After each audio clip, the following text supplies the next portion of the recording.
Hello, welcome to part 2 of Thumblina. So basically what happened last time in part 1 was there was this woman and she had no children. One day there was a peddler who came to her house and gave her a sack of seeds. Now the peddler told her to plant the seeds into the ground and then all her wishes would come true. Now the woman's wishes were to get children, right?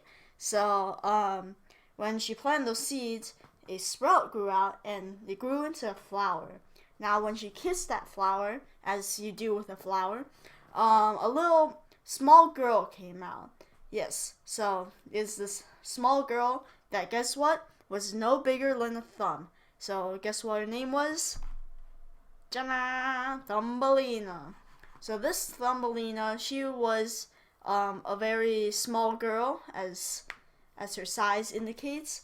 And so she attracted the attention of many small animals, such as a toad who kidnaps her one day to make her his bride. And then eventually she escapes on a lily pad, and she finds shelter in Little Mouse's house. And then one day when they're going out for a walk, they find a little sparrow. A little sparrow with a broken wing. So let's see what happens next. I am very intrigued, alright? Alright, let's go. He had been traveling south for the winter, but now he could no longer fly. The sparrow knew he could not survive the cold winter outside. The hospitable field mouse welcomed the sparrow into her home. Thumbelina helped him into the burrow and tried to make him comfortable. The sparrow was surprised to see such a tiny person living with the field mouse. "Are you a fairy princess?" he asked Thumbelina. "What is a fairy?" she asked. "Someday, when my wing is better, I will show you," answered the sparrow. Thumbelina asked if he was one of the lovely birds that had taught her to sing in her mother's garden. He was not, but his cousin had told him stories of singing with the tiny girl. Thumbelina was overjoyed. "Yes! It was I who sang with your cousin! What a glorious voice he has!" Thumbelina began to sing for the sparrow and the little field mouse. They were delighted by her sweet voice and insisted that she sing for them every day. The winter passed quite quickly in the snug little burrow. The sparrow's wings soon healed, and the friends entertained themselves with stories and songs.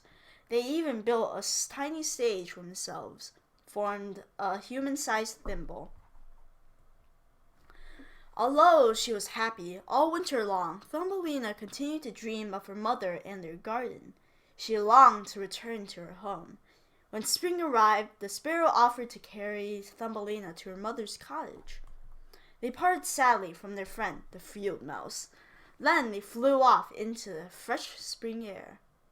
"I have a surprise for you, Thumbelina," the sparrow told her as he landed on a flower. "I have brought you to the land where the fairies live, as I promised."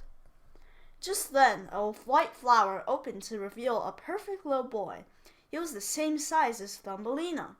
On his back was a pair of wings, and he also wore a tiny golden crown. He was the Prince of the Fairies.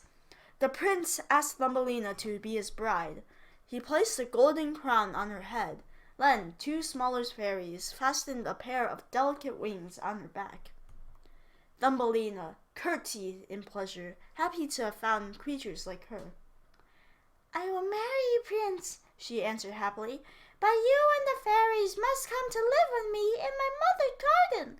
I will never be happy anywhere else." The sparrows guided Thumbelina and the other fairies back to her mother's home. When they arrived, the woman was overjoyed to see her daughter again. She was also delighted by the fairies.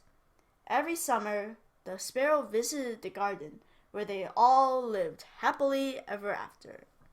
The end! I hope that you like the story. I also hope that you like my interesting voices for these characters. It's very, very interesting. Yeah, it's very interesting. So, yeah, that's the end of Thumbelina, and I hope to see you next time on the next one. Bye-bye.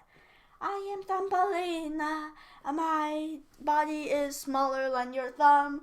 I am a fairy, and I am also the princess in waiting. Dun dun dun dun dun.